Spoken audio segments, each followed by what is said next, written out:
ሰላም ከወራት ፋሚሊ ናይ ዩቲዩብ ቻናል ተከታተልቲ ከመይ ኣለኹም ዳሕና ትኹን ኣነ ከዋ ዳሕና እየ እግዚአብሔር ይመስገን ከምቲ ሰላም ዘለኹ ሰላም ክትኮንለይ ናይ ኩሉ ግዜ ቶሜቴ ኮራት ፋሚሊ ማለት እዩ እምበርካዝ ናይ ሎማዓንቲ መደብና ከዓ ኣብ ህይወትና ፈተና ኣይንፅላእ ብዝብል መደብ እየ ሒዘልኩም መፅአ ክሳብ መጨረሻ ተከታተልቲ ክትኮኑ ብትሕትና ኣለዎ ናዛ ቻናል ሓድሽ ዝኾንኩም ድማ ላይክ ሼር ሰብስክራይብ እናገበርኩም ቤተሰብ ኩሩ ቤተሰብ ከዓ ከምቲ ልምድ ሓናፂ ርኢቱኩም ኣይፈለየኒ ክለኩም ይደሊ ማለት እዩ ትገብርሉ ዘለኹም መበረታዕ ፅሩይ ሓናፂ ርኢቱኩም ከዓ ካብ ልቢ እየ ዘመስግን ክብራት ፋሚሊ ማለት እዩ ናብኡ ከብለኩም እየ ሰናይ ፃንሒት ኣብ ህይወትና ፈተና ኣይንፅላእ ፈተና ብዙሕ ነገር ይጠቕመካ እዩ ኣብ ህይወትካ ፈተና ተፈቲንካ ቀድማይ መምሃሪ ይኾነካ እዩ ከው ድማ ካብቲ ዝወደቅካዮ ንክትለዓል ኣፀቢቑ ዘምሃረካ ብምዃኑ ንረዳእ እዩ ዝኾነ ይኹን ሰብ ኣብ ዝለዓለ ደረጃ ክንሪኦ ከለና ወይ ከዓ ዝኾነ ይኹን ተምሃራይ ብጣዕሚ ደነዝ ነይሩ እሞ ፅንሕ ኢሉ ጎበዝ ኮይኑ ክትሪኦ ከለኻ ስኡሉ ጎበዝ ኮይኑ ኣይኮነን እንታይ እማ ላወደቐ እናተለዓለ ስለ ዝኾነ ማለት እዩ ስለዚ ፈተና ኣብ ህይወትና ኣይንፅላእ ክብለኩም ይደሊ ማለት እዩ ኣብ ዝለዓለ ደረጃ ዝበፅሑ ብዙሓት ኣሕዋትና ኣለው ብሶሻል ሚድያ ድዩ ብካሊእ ስራሕ ድዩ ቢያንስ ብዝተፈላለየ ቢዝነስ ማለት እዩ ግን ከዓ ስኢሎም ላዕለ ደረጃ በፂሖም ኣይኮነን ማለት ስኢልካ ኣይትድይብ ኢሉ ኣብዝብሉ ልካ በደ ትሕዝቶ ወይ ከዓ ኣብዝብሉ ደስ ዝበለካ ደረጃ ክትበፅሕ ሰጥ ኢልካ ቅኑዕ መንገዲ ክፀንሐካ ኣይኮነን እንታይ እማ ፈተና ከጋጥመካ ይኽእል እዩ ፅቡቅ ላ ስራሕካ ፀኒሕካ ትእከስ ትኽእል ኢኻ ፅቡቅ ላ ስራሕካ ፀኒሕካ ከዓ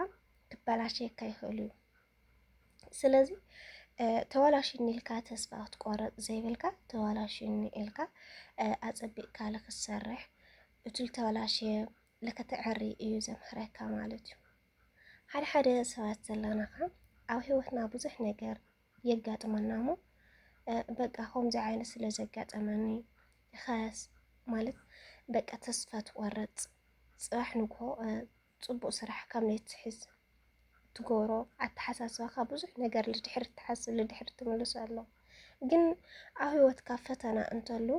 ብጣዕሚ ደስ በሃሊካ ትኸውን ማለት ነቲ ናይ መፃኢ ህይወትካ ፅቡቅ ናብራ ንክትመርሕ ነቲ ናይ መፃኢ ስራሕካ ከዓ ፅቡቅ ጌርካ ክትሰርሕ ተስተኻኽሎ ትምኩር ማለት እዩ ቤተሰብ ስለዚ ኣብ ህይወትና ፈተና ኣይንፅላእ እየ ክብል ዝደሊ ሓደ ኣለና ካብ ባል ጀምሮ ዝኾነ ይኹን ከጋጥመና ከሎስ ተስፋ ቆሪፅና ክሳብ ህይወት ምጥፋእ ክሳብ ለይኮነ ንጫናናቕ ክሳብ ብዙሕ ነገር ንሓስብ ነፀንሕ ግን እሱ የኾነ መፍትሒኡ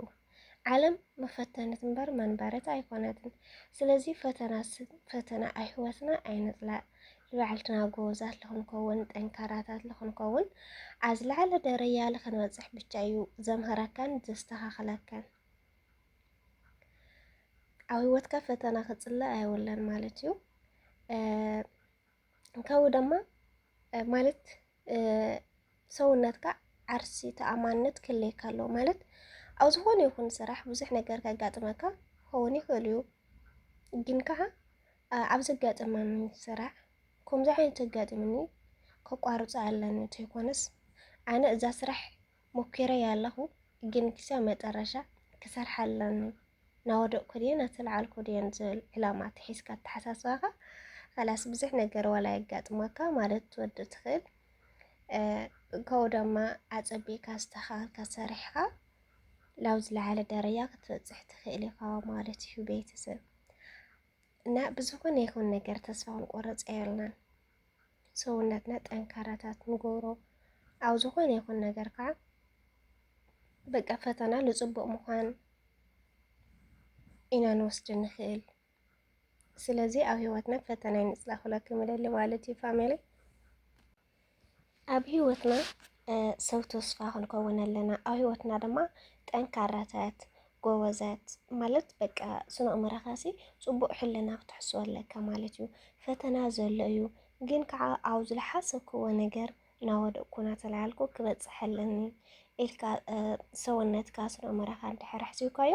ዝኾነ ይኹን ፈተና ከጋጥመካ ከሎ ክስተሰማስል ኣይብልካዮ ማለት እዩ ፋሚሊ። ከምኡ ድማ ተስፋ ተሊካ ማለት ሎሚ ሓንቲ ከምዚ ክሰርሕ እየ ኢልካ ትሓስብ እሞ ፅባሕ ልኹ እኳ እንተይኮነስ ዋላ ልመፅእ ማለት እዩ። እዚ ከዓ ፅቡቅ ኣተሓሳስባ ፅቡቅ ተስፋ ዘለካ ማለት እዩ። ሂወትና በዓልትና ፅቡቅ ኣመራርሓ እንድሕር ዘይመራሕናዮ ማንም ሰብ ክመርሐልና ኣይኽእልን። ሓደ ሓደ ብዙሓት ስለ ዘለና ዝኾነ ይኹን ከጋጥመና ከሎሲ በቃ ኢልካ ተስፋ ትቆርፅ። ብሕልፊ ፈተና ኣብ ሓደ ወዲ ሰብ ብቻ ኣይኮነን፣ ኣብ ብዙሕ ወዲ ሰብ ፈተና ብዙሕ ከጋጥሞ ይኽእል እዩ። ግን ብቱ ዘጋጠመካ ምክንያት ተስፋ ትቆርፅ ኣይብልካን። በቃ ፈተናሲ ዓወት ምዃኑ እዩ ኣነ ኣብ ፈተና ማለት ዓወት ምዃኑ እዩ ዘርድአኒ ማለት በቃ ልተጋግህዎ ልኽእርሞ ኣብዚ በቃ ማለት ልከስተዋዕል ልክተስተዋዕል እዩ ዘምሃረካ ዝተኣከስካዮ ከዓ ፅቡቅ ነገር ልክትምሃር እዩ ዘምሃረካ ማለት እዩ። ፈተና ሂወትካ ኣይፅላእን። ሓደ ሓደ ዘለና ግን እንዲ ማለት ሓደ ዓይነት ኣይኮነን ሰብ ኣተሓሳስባ ዝኾነ ይኹን ፈተና ከጋጥሞ ከሎሲ ከምዚ ዓይነት ኣጋጢሙኒ ኢልካ ክሳብ ሂወትካ ምጥፋእ ክሳብ ካሊእ ነገር ተበፅሕ ኣለካ ማለት እዩ። ግን ከምዚ ኣይኮነን መፍትሑ ፈተና ላይ ፅቡቅ ኢልካ ኢኻ ትወስዶ ትኽእል ማለት በቃ ፅቡቅ ልክትሰርሕ ፅቡቅ ልክተስተውዕል ብቻ እዩ ዝገብረካ ፈተና ማለት እዩ። ከምኡ ድማ ኣብ ሂወትና ሰብ ተስፋ ክንከውን ኣለና።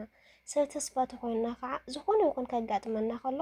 ተስፋ ኣይንቆርፅን። ዝኾነ ይኹን ፈተና ክመፀና ከሎ ከዓ በቃ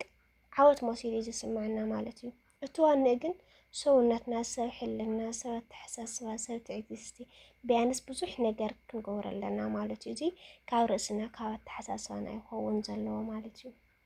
ስለዚ ኣብ ሂወትና ፈተና ኣይነፅላእን። ፈተና ማለት ዓወት ማለት ጌርና ኢና ንወስዶ ንኽእል። ማንም ከጋጥመና ከሎ በቃ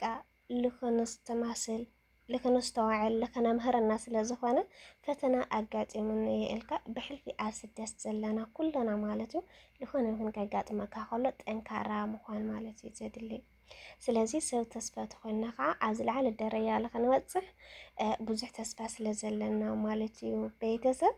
ናይ ሎማዓንቲ መደብና እዚኣ ትመስል። ብካሊእ መዳይ ክሳብ ዝመፀክን ከዓ